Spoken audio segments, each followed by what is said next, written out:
So today we're going to explore a concept that's really a central pillar of the Quranic worldview. It's a term called taqwa. And, it's one of those ideas that seems simple at first glance.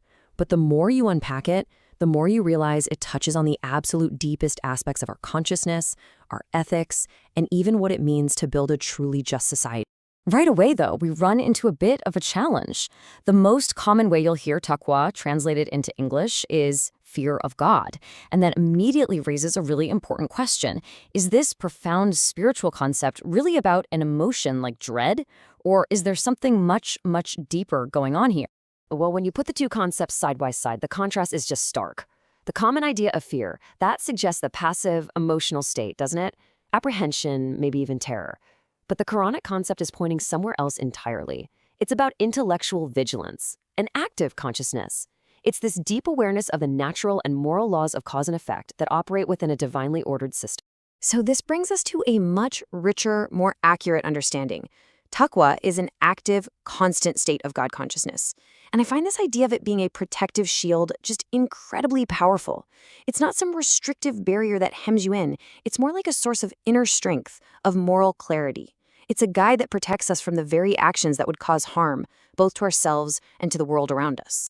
Okay, so if this is an internal state of consciousness, the Quran doesn't just leave it as an abstract idea. It actually provides a very detailed blueprint. It outlines the practical, observable characteristics of a person who truly lives with and embodies taqwa. Right at the very beginning of the Quran's second chapter, a really definitive statement is made. The book says it's a source of guidance, but it's specifically for the muttaqun, that is, for those who already possess taqwa. What this implies is that this state of consciousness is actually the prerequisite, the key, to unlocking and truly benefiting from divine guidance. And the verses that follow immediately lay out 5 foundational qualities. First, there's a rational belief in realities that are beyond our direct physical perception. Second, establishing salat, which is understood here as something bigger than just a personal ritual. It's about upholding the entire divine system in society. Third is practicing infaq, which means making sure that economic resources and provisions are always circulating for the good of everyone. Fourth is belief in divine revelation itself. And fifth, having this unshakable certainty and ultimate accountability in the hereafter. And what's just so profound about this is that it's not a mere checklist of things to do. It's describing a completely integrated way of being. It's a worldview where your intellectual convictions, your commitment to social justice, and your dedication to a divine order are all completely woven together. Each one strengthens and gives meaning to the others. So if taqwa is such a deep internal state, how does it actually show up in the real world? How does it manifest externally? Well, the Quran proposes a very powerful litmus test, a clear, practical proof, the unwavering application of justice. This verse is just an incredible command. It tells believers, in no uncertain terms, never allow hatred for any group of people to become a barrier that prevents you from acting justly. And then it makes the connection explicit. Be just, that is nearer to taqwa. The relationship, the proximity between justice and this state of consciousness couldn't be clearer. And just think about the moral and psychological challenge in that. The verse is asking us to rise above some of our most visceral human impulses, tribalism, bias, the desire for revenge, and instead uphold a universal principle. It's suggesting that true taqwa is what empowers a person to be just, even and especially when is the most difficult thing in the world to do. And this really illustrates the core idea perfectly. Taqwa is not some hidden, private feeling that you keep to yourself. It's proven out in the open, in the public square. When you act justly, particularly when it's hard, that becomes the clearest possible evidence of this inner God consciousness. Now, building on this foundation of justice, the Quran takes the concept of taqwa and uses it to completely redefine our ideas about social hierarchy and what human worth even means.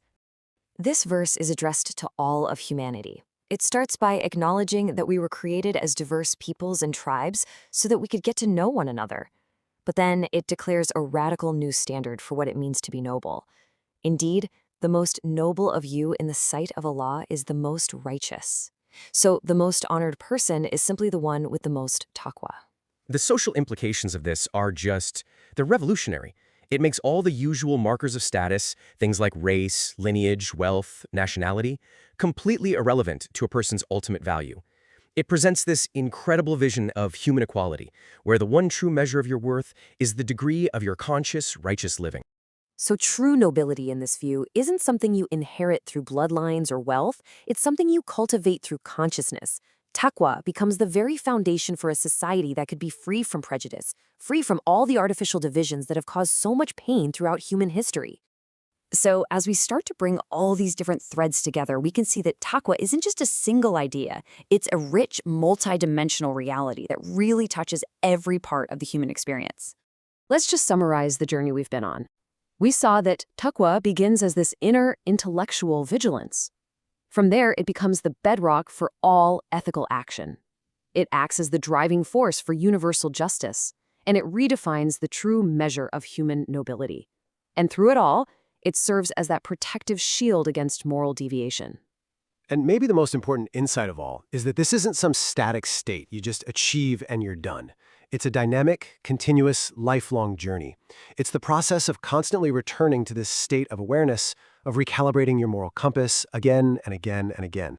And all of this leaves us with a final and, I think, profound question to reflect on. If Taqwa, this active, this just, this vigilant consciousness, if that were the guiding principle for us as individuals and for our societies, what kind of world would we actually build? What would our communities, our relationships, our systems of justice, what would they truly look like?